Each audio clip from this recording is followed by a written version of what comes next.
오늘 하나님께서 우리에게 주시는 말씀은 다니엘서 1장 8절에서 16절까지의 말씀입니다. 제가 한 절, 여러분이 한 절 함께 교독하도록 하겠습니다. 제가 먼저 읽겠습니다.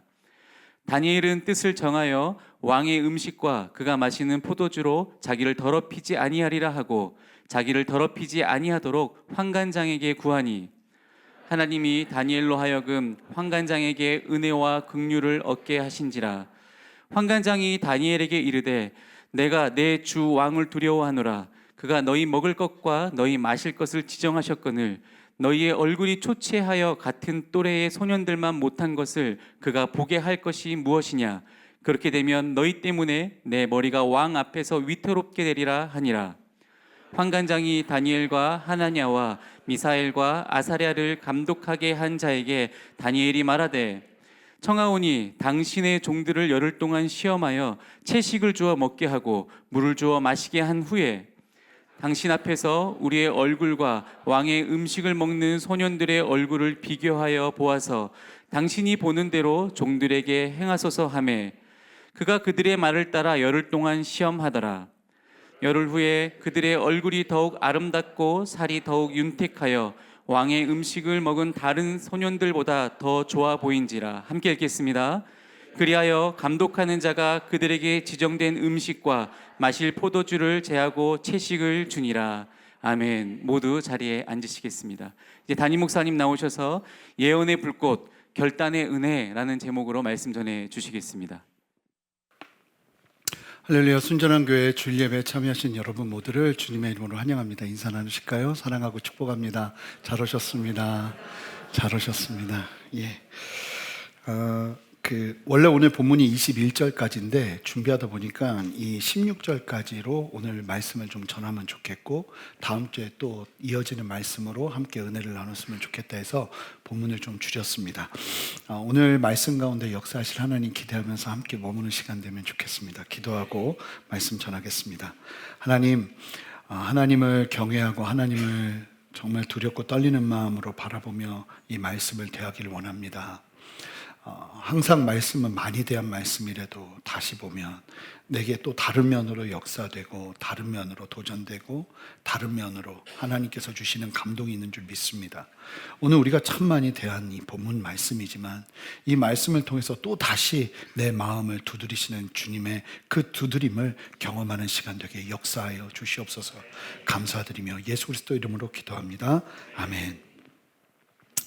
이 서아시아 근동 지역의 패권국이 된 바벨론은 이 메소포타미아 지역의 중심에 자리 잡고 있었고 그게 이제 오늘날 이라크입니다. 그래서 이라크 사람들은 지금도 우리가 바벨론의 후예다 이렇게 이야기들을 많이 해요. 이 바벨론은 그 당시 2600년, 2700년 전에 엄청난 도시를 구성하고 있었어요. 한번 그림을 좀 보시면 7대 불가사의 중에 하나인 공중정원이 이 느부갓네살 왕 때, 우리가 보는 느부갓네살 왕 때 있었던 것이고, 이 공중정원은 왜 불가사의냐면 2600년, 700년 전에 각 층마다 이 정원을 세우면 방수가 돼야 되잖아요. 그리고 물을 계속 공급해야 돼요. 꼭대기까지. 근데 그게 됐다는 거예요. 그러니까 방수시설이 갖춰져 있었고 물을 공급할 수 있는 기술이 있었고, 지금은 사실은 이제 없어져 있어서 뭐 전설이다 뭐 이런 얘기도 하지만 실제로 있었던 기록이 많이 역사적으로 남아 있거든요.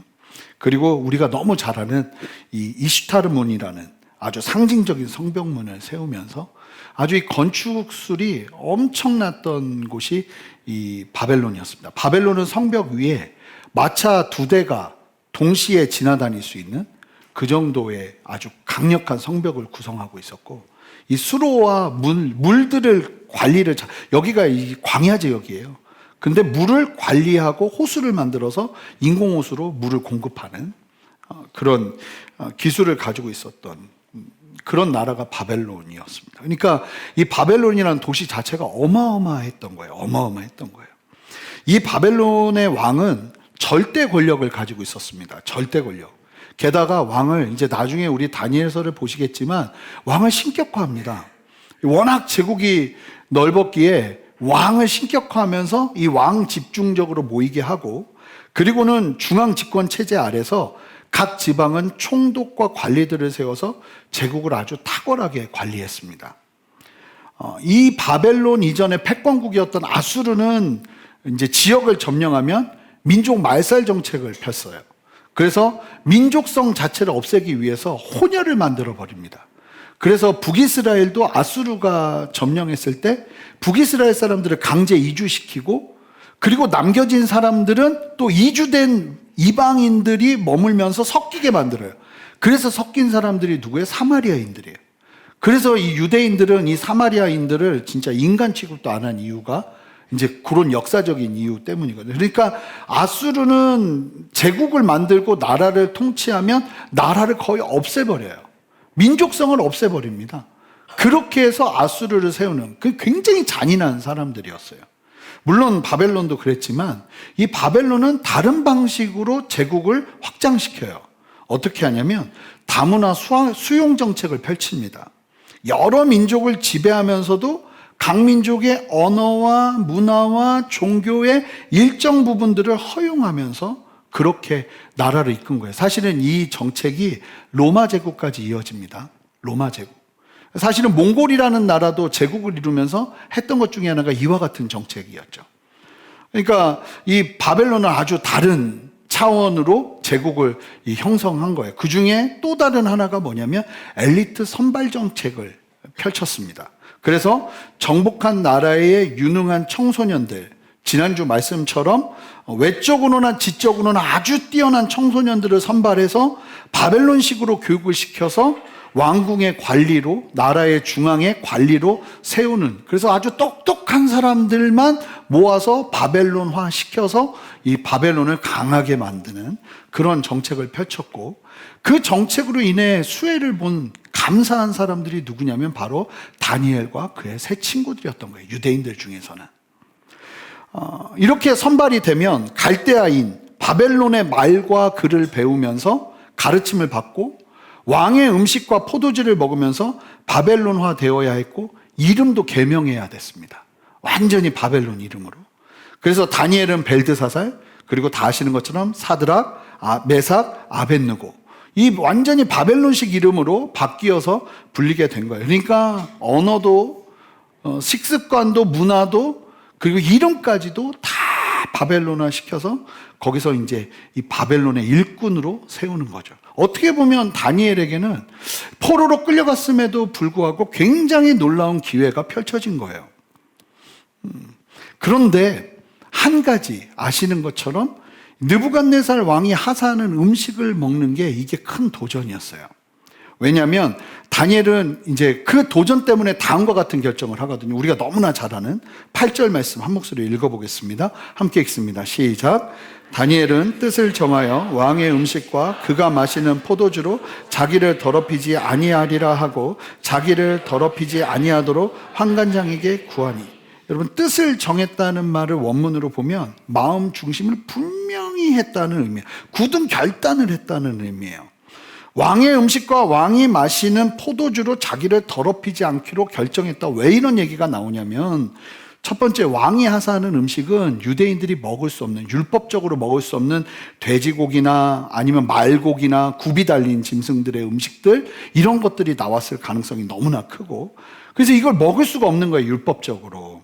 그리고 무엇보다 고기와 포도주는 상징적으로 바벨론 신들에게 바쳐진 후에 왕에게 제공되었고 왕이 제공하는 음식이었기 때문에 그 음식을 먹는다면 간접적으로 바벨론 신들에게 예배하는 우상숭배가 되어버리는 거예요. 사실은 1세기 때에도 초대교회 안에 이 문제가 너무 심각해서 이 고린도서에서도 바울이 언급을 하죠. 이방인들에게 이 제사상에 올랐던 음식을 구입해야 되느냐 말아야 되느냐 막 이런 갈등도 있었으니까. 그러니까 왕이 주는 음식을 먹으면 나는 이교적인 행위를 하면서 이스라엘 백성의 정체성을 놓쳐버리는 거예요. 그런 상황에서 우리가 너무나 잘 아는 것처럼 다니엘이 결단을 했다는 거예요. 어떤 결단을 했냐면 먹지 않기로. 자, 다니엘이 뜻을 정한 것 자체가 너무 많은 위험 요소를 가지고 오게 될 거예요. 첫 번째, 이 왕의 음식을 거절하는 것 자체가 왕을 모욕하는 것으로 간주될 수 있어서 아주 위험한 행동이에요. 목숨이 위태로워질 수 있는 결단이라는 거예요. 만약에 왕의 음식을 거절했다는 것을 들키게 되면 다니엘은 죽습니다. 게다가 그걸 허락한 관리도 죽습니다. 이 환관장이 오늘 그 얘기를 하거든요. 그리고 두 번째로 다니엘이 이 음식을 먹지 않겠다고 결정하면 그나마 포로 신분에서 출세할 수 있는 다니엘의 유일한 기회가 어려워질 수 있습니다. 심각하게. 그리고 세 번째로 동료들로부터 압박을 받을 수 있어요. 다니엘과 그의 친구들은 자신들을 다른 이들과 구별되는 존재로 만들어버렸어요. 지금 이 얘기를 하면서. 그리고 이제 앞으로 보시겠지만 다니엘은 음식을 따로 먹습니다. 친구들은. 그러면서 이 모두가 그리하고 있는데 쉽게 말하면 이 낭중지추 튀어나오기 시작하는 거예요. 그러면 뭐 망치로 두들겨 패야죠. 이런 분위기가 될 수밖에 없는 위험 가운데 있었던 거예요. 다니엘은 물론 로얄 패밀리지만 유대에서나 로얄 패밀리지 여기선 포로예요. 그런데 다니엘이 이런 결정을 한다는 건 너무나 많은 리스크, 위험을 감수할 수밖에 없는 거죠. 게다가 또 다른 갈등이 뭐냐면 왕이 주는 음식은 예루살렘에서도 먹어본 적 없는 산의 진미예요. 먹을 걸 좀 좋아하시는 분들은 아시겠지만 이게 보통 어려운 유혹이 아닙니다. 그걸 거절하기로 결정한 거죠. 음식의 유혹도 만만치 않았을 거예요. 포로였잖아요. 뭐 제대로 먹으면서 포로의 걸음을 걸었겠습니까? 겨우 생존하면서 걸었을 텐데. 그런데 다니엘이 자기의 이스라엘의 정체성을 지키기 위해서 이와 같이 뜻을 정한 거죠. 여전히 하나님을 신뢰하면서 하나님 앞에서 코람데오, 지금도 나는 하나님 앞에 있다는, 아니 이 1600km 정도가 떨어져 있거든요. 그럼 어느 정도 거리냐면 걸어서 가면 한국에서 대만까지의 거리예요. 절대로 가까운 거리가 아니에요. 그렇게 떨어져 있는 거리에 와 있음에도 불구하고 지금 내 삶에 하나님이 함께하고 있다는 분명한 코람데오 정신, 나는 하나님 앞에 있다는 코람데오 정신을 가지고 바벨론 한가운데 선 거예요. 여러분, 이거 결코 쉬운 일 아니죠. 마태복음 16장을 보시면 예수님께서 십자가 행로를 시작하시는 시작점에 어디로 가시는지 아세요? 제자들을 데리고 가이사랴 빌립보를 가요. 가이사랴 빌립보. 이 가이사랴 빌립보가 어떤 지방이냐면, 혹시 사도행전 때 기억하시나요? 바울이 총독이 머무는 곳으로 간 곳이 가이사랴 빌립보였죠. 거기는 로마 도시라고 보면 돼요. 이스라엘에서 제일 화려한 건물과 화려한 신전들이 자리 잡고 있는 곳이 가이사랴 빌립보예요. 그러니까 제일 큰 대도시가 예루살렘이 아니고요, 가이사랴 빌립보예요. 거기는 완전히 새로운 건물들이 막 휘황찬란하게 펼쳐져 있는 곳이 가이사랴 빌립보예요. 저도 얘기는 들었고 사진으로도 봤는데 가이사랴 빌립보는 건물도 지금도 다르더라고요. 옛날 건물이 아주 세련된 건물들이 가이사랴 빌립보에는 굉장히 많아요. 그리고 거기는 이 지중해 연안에 있기 때문에 도시도 너무 아름답습니다. 그곳으로 누구를 데리고 갔냐? 가나안 촌애들을 데리고 가신 거예요, 예수님이. 그리고는 거기서 무엇을 물으시는가? 너희는 나를 누구라 하느냐를 물으세요. 너희는 나를 누구라 하느냐. 세상 권세와 거짓 신들이 가득한 도시 한복판에서 예수님이 물으시는 거예요. 너희는 나를 누구라고 하냐. 이때 베드로가 위대한 고백을 하죠. 뭐라고 합니까? 주는 그리스도시요 살아계신 하나님의 아들입니다. 세상 권세 앞에서도 변함없는 정체성, 그 정체성을 가지기를 원하시면서 주님께서 질문하신 거예요. 그러면서 칭찬하시면서 내가 너의 그 고백 위에 교회를 세우겠다 말씀하시죠. 다니엘도 마찬가지예요. BC 460년경 그리스의 역사가 헤르도토스가 바벨론을 방문했어요. 이 다니엘 시대 다음이거든요. 근데 그 바벨론을 방문해보고 나서 그리스에도 굉장히 많은 큰 도시들이 있잖아요. 근데 바벨론 딱 가보더니 뭐라고 했냐면 그 장대함에 있어서 바벨론을 능가할 도시는 없다고 얘기했어요. 큰 도시들 아덴이고 뭐 다 봤는데 그 도시보다 훨씬 크고 웅장한 도시가 바로 바벨론이더라 하면서 역사가가 기록을 했거든요. 그 세상 권세의 끝을 보여주는 도시 바벨론, 게다가 바벨론의 중심 왕의 궁정에 서게 된 다니엘은 어땠을까요? 예루살렘이 전부인 줄 알고 살다가 가보니까 다리가 후덜거렸을 거예요.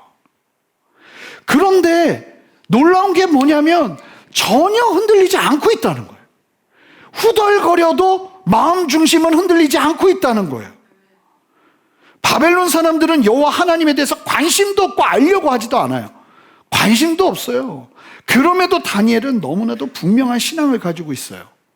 그리고 그 신앙을 온전히 지키기 위해 결단을 한 거예요. 왕의 음식으로 나를 더럽히지 않기로. 그렇다면 이렇게 귀한 믿음의 결단을 한 다니엘이 세상을 어떻게 대했는가? 자, 8절을 보시면 환관장에게 구했다고 얘기해요. 아주 조심스럽고 정중하게 요청했다는 거예요. 그러자 환관장이 말합니다. 10절을 보시면 환관장이 다니엘에게 이르되 내가 내 주 왕을 두려워하노라. 그가 너희 먹을 것과 너희 마실 것을 지정하셨는데 너희 얼굴이 추치하여 같은 또래의 소년들보다 못한 것을 그가 보게 할 것이 무엇이냐. 그렇게 되면 너희 때문에 내 머리가 왕 앞에서 나 죽는다 이 얘기하는 거예요. 환관장이 염려하는 다니엘을 향해 염려하는 내용을 듣게 되죠. 고기와 포도주를 먹고 마시지 않으면 얼굴이 초췌해져서 다른 소년들과 비교되어 이로 인해 다니엘이 왕의 음식을 거절한 것이 드러나게 될 것이다. 여러분 항상 그렇지만 일단 두드려보고 얘기를 들어봐야 돼요. 얘기를 들어보면 길은 보여요. 이 얘기를 듣다 보니까 다니엘에게 길이 보이기 시작하는 거예요. 그러면서 이 다니엘이 지혜롭게 요청을 합니다. 정중하게 요청하고 지혜롭게 요청해요. 하나님이 너무나 분명하게 말씀하셨어도 세상을 대하는 방식은 정중함과 지혜로움이에요. 이야기를 하다 보면 길이 보인 그 다니엘이 이렇게 얘기해요. 12절 13절 청하오니 당신의 종들을 열흘 동안 시험하여 채식을 주어 먹게 하고 물을 주어 마시게 한 후에 당신 앞에서 우리의 얼굴과 왕의 음식을 먹은 소년들의 얼굴을 비교하여 보아서 당신이 보는 대로 종들에게 행하소서. 자, 그러니까 끝까지 우기는 게 아니에요. 10일만 한번 테스트해 보십시오. 그리고 우리는 채소만 먹을 것이고 고기만 먹는 소년들과 10일 후에 한번 비교해 보십시오. 그리고 우리의 얼굴이 초췌하면 그때는 당신이 원하는 대로 난 하겠습니다. 여러분 굉장히 지혜롭게 자기를 이야기하고 있는 거예요. 끝까지 우기는 게 아니에요. 설득을 하고 있는 거예요. 하나님께서 주신 마음으로 결단을 했다고 해서 여러분 우리가 신앙을 지킬 때요, 이와 같은 겸손과 정중함과 지혜가 세상과 함께해야 될 줄 믿습니다. 여러분 예수 믿는 사람은 무례하면 안 돼요. 여러분 사랑은 무례하지 않는다고 했어요. 아시죠? 예수 믿는데 무례하다? 예수 믿는데 교만하다? 예수 믿는데 함부로 한다? 세상 사람들도 예수 믿는 사람들을 보면서 너무 무례한 거 아니야? 이렇게 생각하게 한다면 여러분 우리는 뭔가 잘못하고 있는 거예요. 예수 믿는 사람들은 어떤 이유와 명분을 뒤로 하고라도 무례함으로 나가는 것이 아니라 정중함과 지혜함으로 세상을 대해야 될 줄 믿습니다. 하나님의 주신 마음으로 결단했다 해서 강압적으로 요구하고 있지 않아요. 나 하나님 마음 주셨으니까 이거 해야 됩니다. 이렇게 얘기하지 않는다는 거예요. 하나님 얘기는 사실은 꺼내지도 않아요. 지금 다니엘은 하나님 얘기는 꺼내지도 않아요. 세상을 대함에 있어서 겸손함과 정중함으로 지혜롭게 대하고 있어요. 여러분 우리는요 하나님의 이름을 너무 남발해요. 세상을 대할 때 하나님의 이름을 너무 함부로 사용해요. 여러분 그게 아니라는 거예요.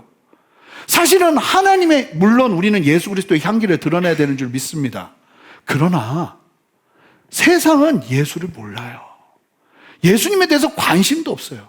그런 세상을 대함에 있어서 저는 이 다니엘의 지혜가 우리에게도 필요하다고 믿습니다. 이 놀라운 믿음의 결단이 어떤 결과를 가져옵니까?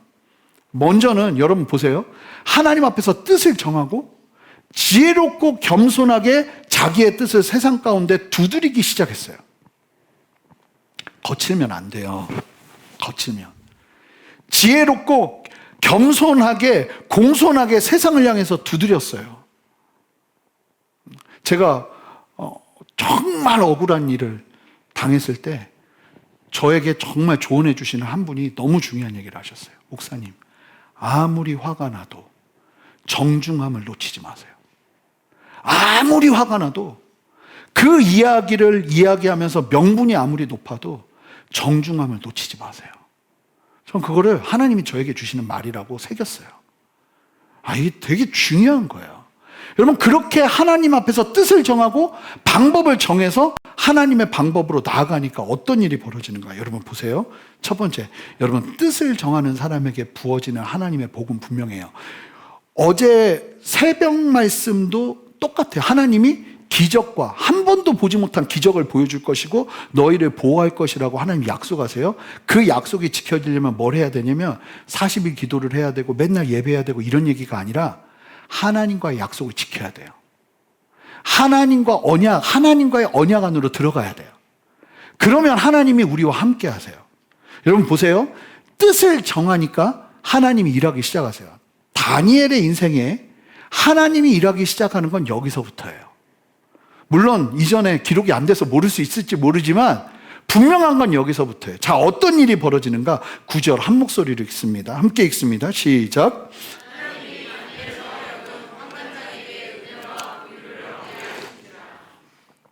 여러분, 환관장이 다니엘에게 긍휼, 연민, 부드러운 마음을 가져 은혜, 이 원문으로 보면 호의나 친절을 베풀었다고 그래요. 그러니까 환관장이 이유를 모르겠어. 근데 얘네들만 보면 마음이 막 가요. 여러분, 이런 경험을 우리 예수 믿는 사람들 해야 돼요. 근데 어떻게, 그러면 이걸 한마디로 뭐라고 그래요? 만남의 축복이라고 그러잖아요. 만남의 축복은 어떤 사람에게 부어지냐? 하나님을 위해 뜻을 정하는 사람에게 부어지는 줄 믿습니다. 분명한 거예요. 여러분 잘 보시면 이게 환관장의 마음이 어때서가 아니라 성경이 뭐라고 분명하게 말하냐면 하나님이 이 일을 주관하고 하고 계신다는 거예요. 지난주에 우리가 봤던 아도나이 하나님, 그 하나님이 지금 이 상황 속에서도 일하고 계신다는 거예요. 그래서 하나님이 주권적으로 역사하셔서 세상에 믿지 않는 자들의 마음에도 역사하시면서 다니엘이 환관장의 은혜와 궁유를 얻게 되었다는 거예요. 여러분 이걸 뭐라고 말하는지 아세요? 신학적인 용어로 보편적 은혜라고 그래요.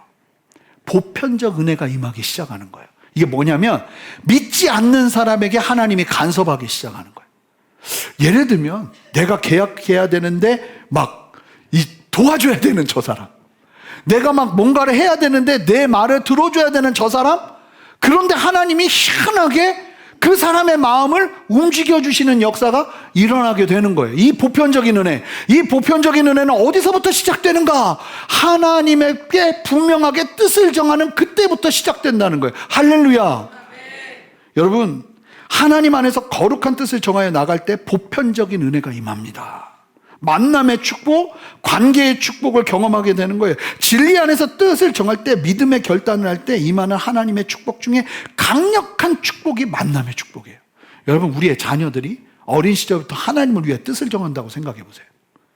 나는 주일 예배는 포기하지 않을 거야. 나는 하루에 하나님 앞에 머무는 시간을 포기하지 않을 거야. 이렇게 뜻을 정한다고 생각해 보세요. 그럼 뭐가 따라올까요? 보편적 은혜가 따라오기 시작하는 거예요. 여러분, 저도 제 인생을 보면 분명해요. 이게 참 신기한 게 하나님 앞에서 제가 힘들고 어렵더라도 뜻을 정하고 결단하니까 여기에 바로 따라오는 게 만남의 축복이더라고요. 정말 놀라운 만남의 축복. 제가요, 개척할 때 뜻을 정했잖아요.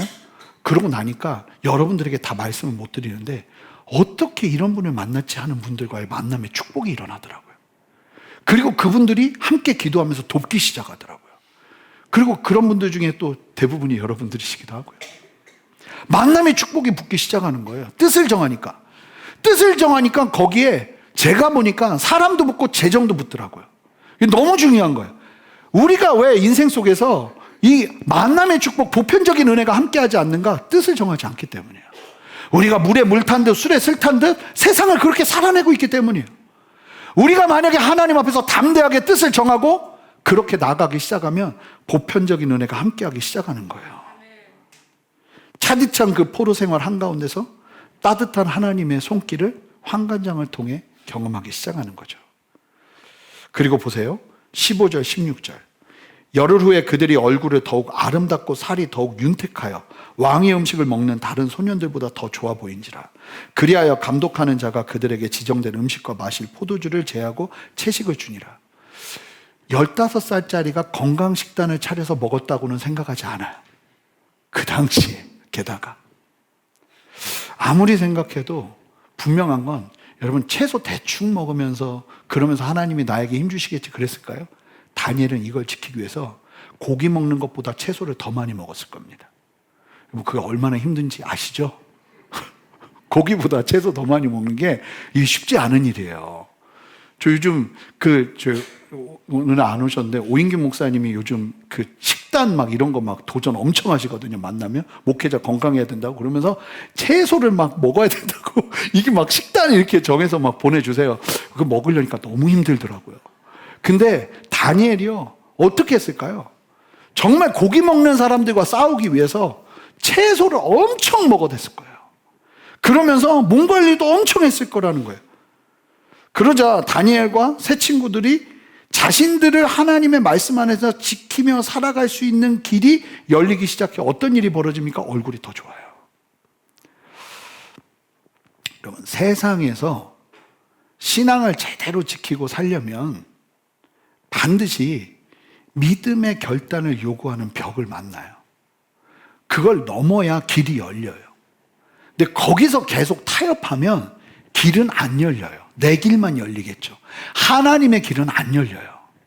사랑하는 성도 여러분, 어떤 도전들이 믿음 안에서 내가 결단해야 되는 상황이 왔구나 하는 생각이 들 때, 그 도전들이 다가올 때 믿음으로 뚫어내시는 저와 여러분 되시기를 주님의 이름으로 축복합니다. 이 다니엘은 놀라운 사실은 그렇게 결정하고 채소를 먹었는데 하나님께서 힘을 주시기 시작했어요. 고기를 먹고 포도주를 마시는 사람들보다 물을 먹고 채소를 먹고 나아가는 다니엘의 얼굴이, 새 친구의 얼굴이 훨씬 좋아지는 일들과 역사가 일어나기 시작했다는 거예요. 우리가 믿음의 결단을 할 때 여러분 다시금 기억하시기 바랍니다. 다니엘은 아주 정중하고도 겸손하게 세상의 지혜를 가지고 세상을 대했어요. 그리고 그 결단을 통해 하나님은 환경을 바꾸시고 사람의 마음을 움직이셨고 길을 여셨어요. 그러니까 결단 속에서 하나님의 길내심과 역사하심과 다스리심이 함께하는 거예요. 잘 보세요. 내가 예수 믿으면서 결단 한번 한 적이 없어요.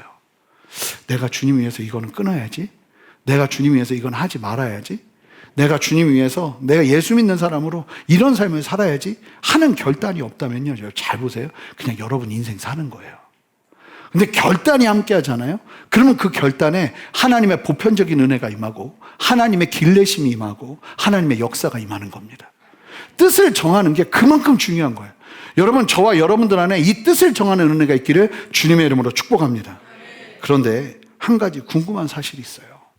뭐냐면 다니엘이 포로로 끌려왔어요. 이 사랑하는 사람들과 강제로 분리되어서 예루살렘에서 약 1,500km, 1,600km 정도 되는 타국 땅에 포로로 끌려온 거예요. 한편으로는 여러분 이렇게 볼 수 있어요. 하나님께서 다니엘을 보호해 주지 않으셨어요. 오늘 말씀을 보셔서 아시지만 다니엘은 귀한 믿음을 가지고 있었음에도 하나님은 다니엘을 보호해 주지 않으셨어요. 오늘 본문에서 그래서 너무나도 순전한 신앙을 갖고 있었음에도 불구하고 하나님은 다니엘이 포로로 끌려가는 과정에서 보호해 주지 않았고요. 그 상황에서 다니엘은 충분히 실망하고 원망하고 신앙을 떠날 수도 있는 상황이에요. 게다가 지금 이 상황은 내가 율법을 지키는지 지키지 않는지 쳐다보는 사람도 아무도 없어요. 아무도 몰라요. 내가 율법을 지키고 사는지. 아마 나를 기억할라나 모르겠어요. 고향 사람들은. 새로운 환경이 불순종의 유혹을 가져다 줄 수 있는 게 너무나 많았다는 거예요. 그런데 15살이에요. 15살. 근데 다니엘이 그 상황에서도 여전히 너무나 귀한 신앙을 붙잡고 있었고 지금도 나의 행위를 하나님께서 지켜보시고 마지막 날에 심판하실 것이라는 믿음 아래 그 다니엘은 최후 심판을 이야기해요. 나중에 그 신앙 아래 자기의 신앙을 분명히 두면서 하나님 앞에서 코람대오를 하고 있다는 거예요. 15살인데요.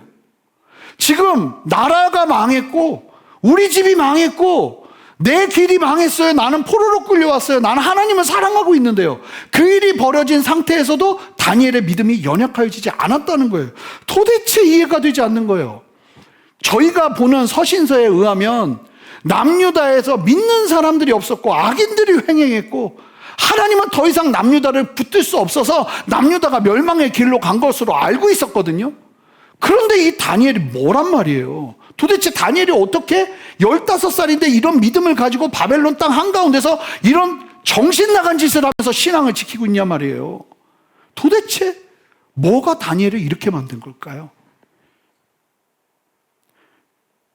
다니엘 시대에 남유다에서 사역했던 선지자 2명이 있습니다. 누군지 아세요?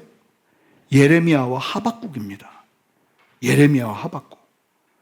예레미야는요, 남유다의 멸망 전부터 바벨론에게 멸망될 거라고 애굽으로 가지 말라고 외치다가 사람들에게 구박과 천대와 멸시를 엄청나게 당한 사람이에요. 남유다 사람들이 이 예레미야가 나와서 예언하기 시작하면 너무나 듣기 싫어서 사람들이 막 예레미야를 집어 던지고 시궁창에 집어넣고 학대를 했어요. 백성들 자체도 막 들으면서 멸시와 천대를 예레미야에게 했고요. 심지어는 이게 정말 힘든 건데, 예레미야가 힘들어서 그런가 땀이 나네요. 동료 제사장과 선지자라 불리는 사람들조차도 예레미야를 굉장히 거절했습니다. 예레미야 15장 10절을 보시면 이런 얘기를 해요. 나 왜 태어났는지 모르겠다. 이 사역 한가운데 있는 사람이, 하나님의 뜻을 전하는 그 사역 한가운데 있는 사람이 이런 얘기를 해요. 내가 왜 태어났는지 모르겠다.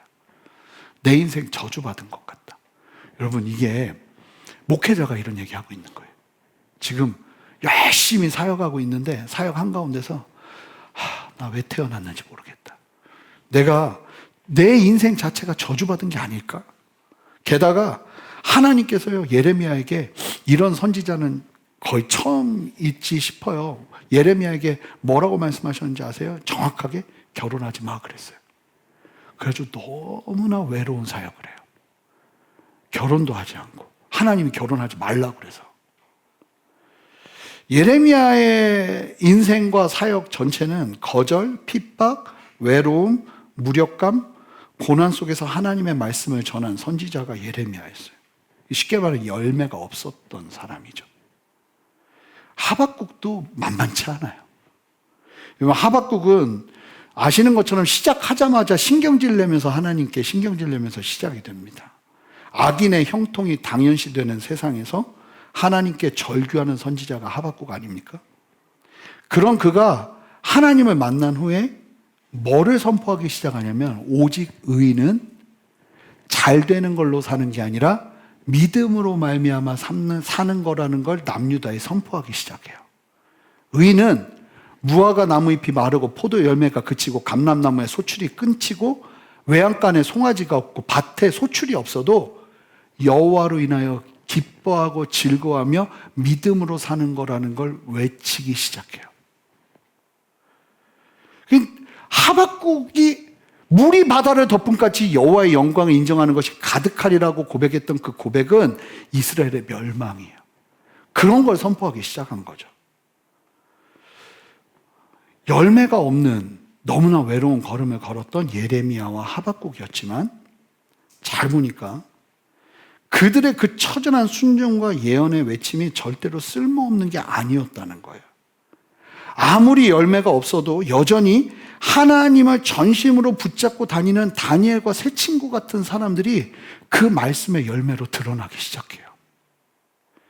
예레미야 이 말씀을요, 여러분 다니엘이 9장 2절에 보면 이제 거의 굉장히 많은 시간이 지난 후에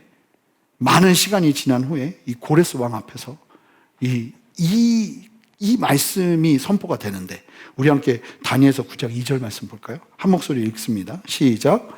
곧 그 통치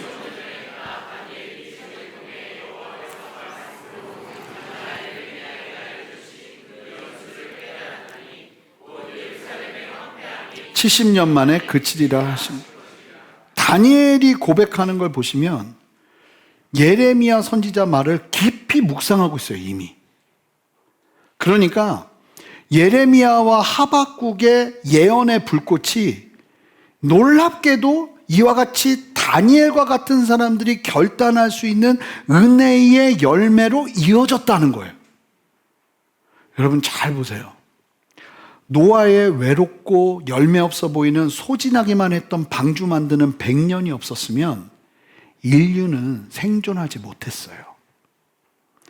아브라함과 이삭과 야곱과 요셉에 이르는 약 200년간의 시간, 여전히 민족도 이루지 못하고 아웅다웅하면서 하나님 말씀 붙잡으면서 살아냈던 그 순종의 시간이 아니었으면 이스라엘이라는 민족도 절대로 나타나지 않아요.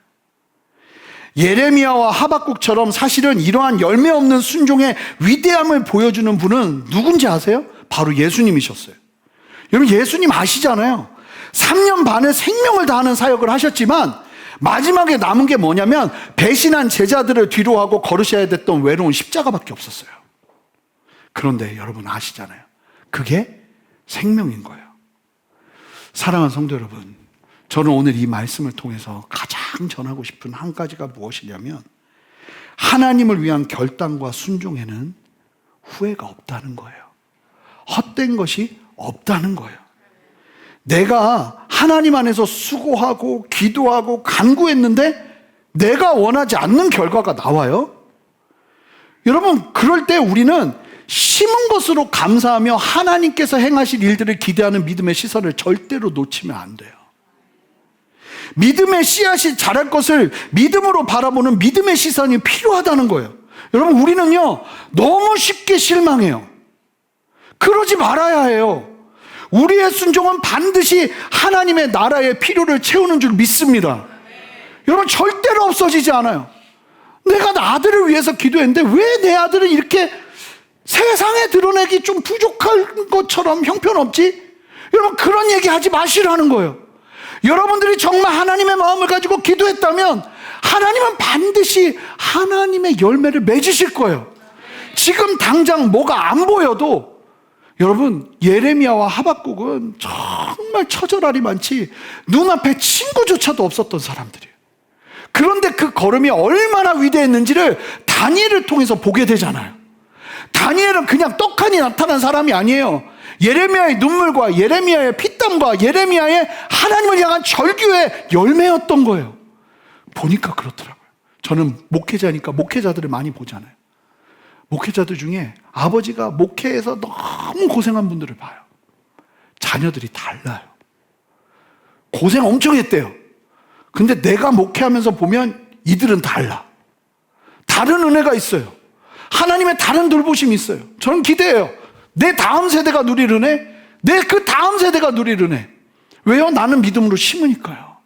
내가 다 열매를 보지 못한다 할지라도 내가 하나님 앞에 기도하고 내가 하나님 앞에 순종하고 내가 하나님 앞에 나아간다면 어떤 경우는 예레미야 같은 경우가 있다는 거예요. 나는 열매를 못 봐요.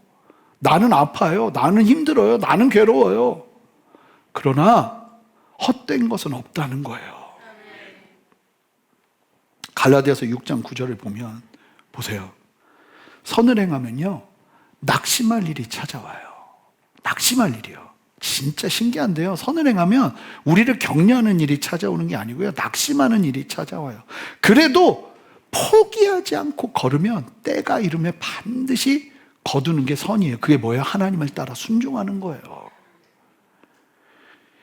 여러분, 왜 태어났나? 막 진짜 그런 고백. 저는 예레미야의 마음이 조금은 다가오거든요. 야, 오죽 저 사역자가 저런 말을 해? 얼마나 힘들었으면. 왜 태어났나? 난 저주받은 거 아닌가? 그런데 다니엘이 떡하니 나타나는 거예요. 15살짜리가 바벨론 한가운데서 목숨을 걸고 하나님의 뜻 가운데 타협하지 않고 하나님의 영광을 드러내는 하나님의 사람으로 다니엘이 나오기 시작하는 거예요. 성경에서는 나오지 않았어요. 그런데 시간이 지나고 나니까 그 열매들이 나와요. 여러분, 이런 열매는 아시죠? 사사기 시대부터 없었어요. 거의 없었어요. 여러분, 하나님 앞에서 어린 시절부터 믿음으로 똘똘 뭉쳐서 하나님 앞에 헌신하는 사람들 나타난 적이 없어요. 그런데 열매가 하나도 없음에도 불구하고 처절하게 순종하면서 하나님의 뜻을 이뤄낸 예레미야와 하박국 같은 사람들의 눈물과 헌신을 통해 다니엘이라는 사람이 나온 거예요. 여러분, 하나님 앞에서 결단하세요. 여러분, 절대로 우리 인생은 두 주인을 섬기며 갈 수 없어요. 여기는 아멘 크게 하셔야 돼요. 아멘. 두 주인을 섬기면 갈 수 없어요. 하나님의 편에 서서 걸으려면 반드시 결단의 시간이 나와요. 여러분, 그때 하나님을 의지해 보세요. 하나님을 붙잡아 보세요. 하나님의 말씀 가운데 순종해 보세요. 보편적 은혜가 함께하기 시작할 거예요. 하나님의 일하심과 길을 내심이 보이기 시작할 거예요. 여러분, 어설프게 계속 싸우면서 걷는 것보다 한 번 제대로 싸우고 평탄하게 걷는 게 훨씬 나아요. 아멘이죠? 어설프면 계속 고생해요. 이 적들이 계속 칩니다. 근데 한 번 그냥 제대로 싸워내면 그 다음부터 그냥 이 길은 더 이상 채소 먹었네, 고기 먹었네, 이 얘기는 다니엘에게 없어요. 다른 싸움이 있죠. 죄송해요. 다른 싸움이 있어요. 좀 이런 얘기 좀 안 했으면 좋겠어요, 하나님. 근데 다른 싸움이 있어요. 근데 그것도 마찬가지예요. 결단하면서 이겨내는 거지 타협하면서 이겨내는 게 아니라는 거예요. 예수님 안에서, 그래서 예수님이 오죽하면 우리 보고 이걸 기념하라고 하겠어요? 내가 찢긴 몸과 내가 흘린 피를 기억하면서 너희도 맨날 그거 먹고 마시면서 나와 같은 길 걸으라고. 오늘 우리 다시 주의 만찬할 텐데, 하나님, 내가 이 주의 만찬을 통해서 내 신앙이 결단하는 신앙이 되기를 원합니다. 열매가 없다고 해서 실망하고, 열매가 없다 해서 좌절하고, 내가 기도한 것과 다른 결과가 나타났다 해서 실망하고 소리를 지르고 그러는 것이 아니라 하나님의 살아계심을 여전히 신뢰하며, 아도나의 하나님을 신뢰하며 이 상황과 환경을 이겨내기를 원하오니 주여 나에게 믿음 더하여 주시옵소서. 그 마음으로 함께 나가는 저와 여러분 되시기를 주님의 이름으로 축복합니다. 하나님, 다시 주의 말씀을 대하고 주의 피와 주의 살을 대하며 주님 앞에 서기를 원합니다. 우리가 세상에 두 발을 담가는, 한 발과 하나님께 한 발과 양다리를 걸치고 살아가는 영역들이 정리되는 이 아침 되기를 원합니다. 하나님, 우리를 새롭게 하여 주시옵소서. 감사드리며 예수 그리스도 이름으로 기도합니다. 아멘. 세례를 받으신 분들만 주의 만찬에 참여할 수 있고요. 부끄러운 것 아니니 세례 신청하셔서 세례 받으시고 우리 함께 주의 만찬에 참여하겠습니다. 예수님께서 잡히시기 전날 밤 제자들과 이렇게 떡을 떼시며 축복하시며 제자들에게 말씀하셨어요. 이것은 너희를 위해 찢기는 나의 몸이니, 이 상징하는 이 떡을 바라보면서 나와 같이 그렇게 순종하는 삶 살라고. 우리가 함께 떡을 나눌 때 먼저 받아서 기도하는 마음으로 기도하시기 바라요. 주님, 내가 세상 한가운데서 결단하며, 아버지 하나님, 주님처럼 아버지 가감하게 결단하며 하나님의 뜻 가운데 서기를 원하오니 함께하여 주시옵소서. 그 마음으로 기도하면서 분병하도록 하겠습니다.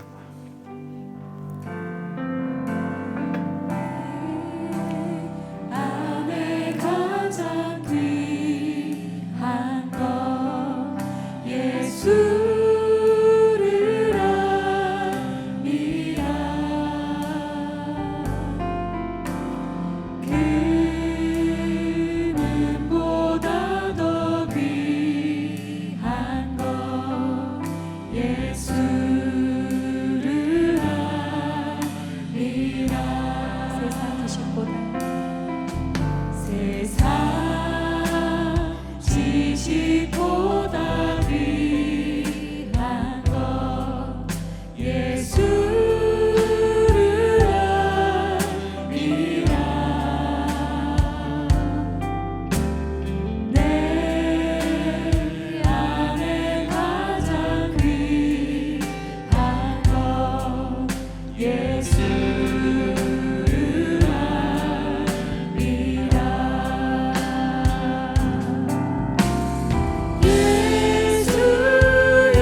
이 시간 기도하겠습니다. 주님, 우리를 위해 찢기신 예수 그리스도의 몸을 상징하는 이 빵을 대합니다.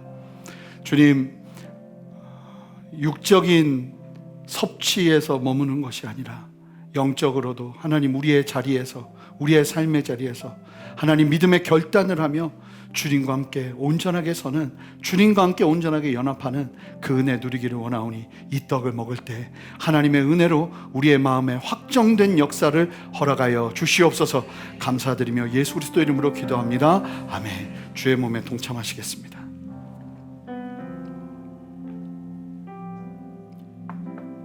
예수님은 또한 잡히시기 전날 떡을 나누신 후에 이와 같이 잔을 들어 제자들에게 보여주시며 축사하시며 말씀하셨어요. 이 잔은 너희를 위해 흘리는 나의 언약의 피를 상징하는 것이니 이 잔을 마실 때마다 나를 기념하라고. 다시 한번 예수 그리스도의 그 보혈의 은혜로 우리가 다시 한번 온전히 서는 그 은혜를 사모하면서 함께 분잔하도록 하겠습니다.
함께 주님 앞에 기도하며 나갑시다. 함께 기도할 때 하나님 잔을 가슴에 대고 하나님 나는 죽고 예수와 함께 사는 인생 가운데 믿음의 결단이 있어지기를 원합니다.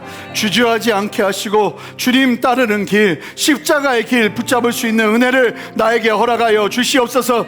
그것이 나의 살 길임을 깨닫게 하여 주시옵소서. 우리 함께 주님의 이름 한번 부르며 기도합니다. 주여 아멘. 주님이 역사하시는 주님은 찬양합니다.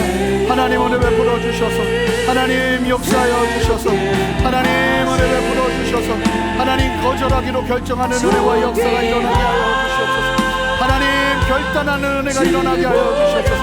하나님의 백성으로 온전히 서는 은혜를 허락하여 주시옵소서. 감사합니다 주님, 감사합니다 주님. 역사하시는 주님을 찬양합니다.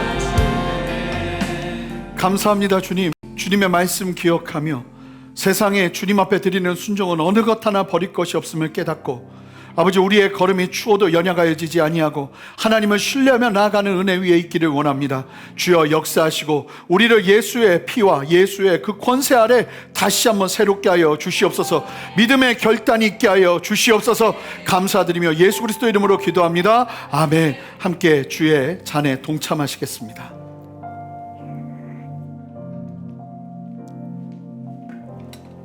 우리 다 같이 좀 일어서실까요?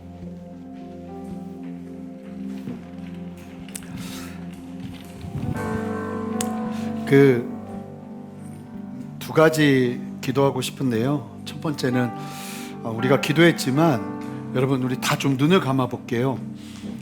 여러분들의 삶 속에 거절을 결단해야 되는 영역이 있어요. 그게 사람일 수도 있고 여러분들의 감정들일 수 있어요. 그 감정이 나를 휘감지 못하도록 내가 결단하길 원합니다.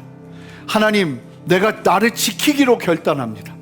하나님을 바라보는 아버지의 백성으로 내 마음을 결단하고 내 삶을 결단합니다. 이런 결단이 좀 필요하다는 마음이 계속 들어요. 그래서 우리 함께 좀 기도하길 원해요. 우리 그런 분들마다 다 믿음의 두 손을 드시기 바래요.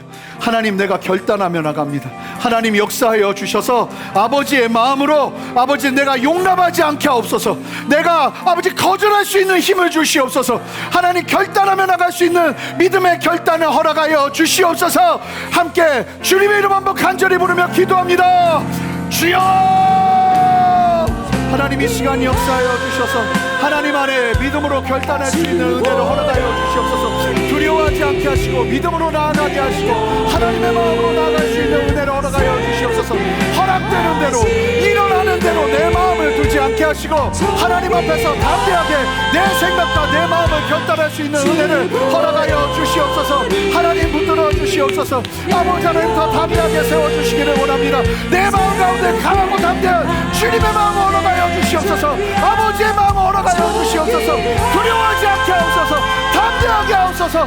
하나님의 마음으로 담대하게 나아가는 은혜를 허락하여 주시옵소서. 여러분, 거절하세요. 거절하기로 선포하세요. 거절하기로 결단하세요. 하나님이 여러분들을 지켜주실 거예요. 보편적인 은혜가 함께 할 겁니다. 보편적인 아버지의 은혜가 붙기 시작할 거예요. 두려워하지 마세요.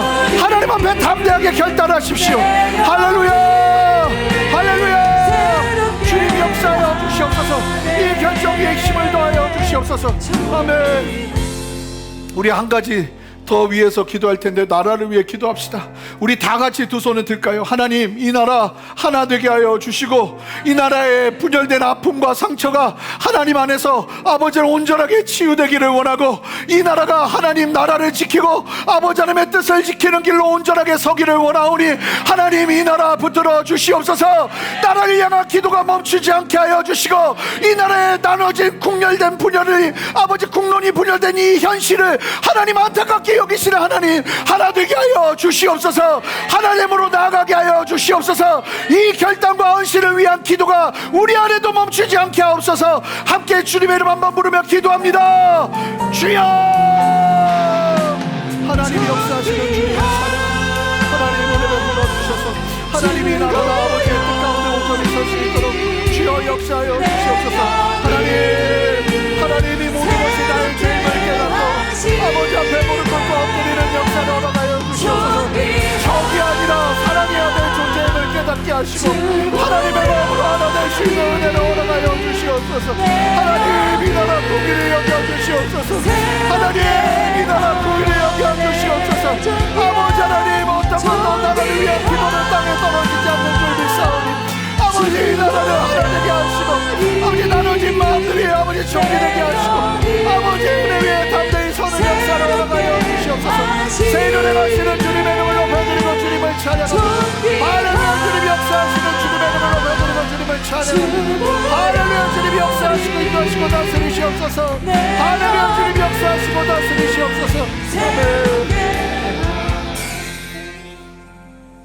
하나님, 다니엘은 포로로 끌려갔어도, 부모와 강제적으로 떨어지는 아픔과 고통을 겪었어도, 언어를 잃어버리고 이름을 잃어버리는 고통을 겪었어도 하나님을 향한 믿음을 잃지 아니하고 지금도 코람되어 하나님이 나를 지켜보심을 깨달으며 마음의 결단, 생명을 건 결단을 한 그 걸음을 우리가 믿음의 눈들어 바라봅니다. 주여 역사하여 주셔서 우리 모든 예배자들에게 그러한 믿음의 결단이 일어날 수 있는 은혜를 더하여 주시옵소서. 하나님의 마음 부어 주셔서 아버지 하나님의 뜻 안에서 흔들리지 않는 중심, 아버지 온전히 붙잡으며 주님 앞에 서는 역사 허락하여 주시옵소서. 그 결단 위에 보편적인 은혜가 임하고 하나님의 길내심이 임하고 하나님의 역사하심이 임하고 하나님의 다스리심이 임하는 줄 믿사오니 아버지 역사하여 주시옵소서. 감사드리며 예수 그리스도 이름으로 기도합니다. 아멘.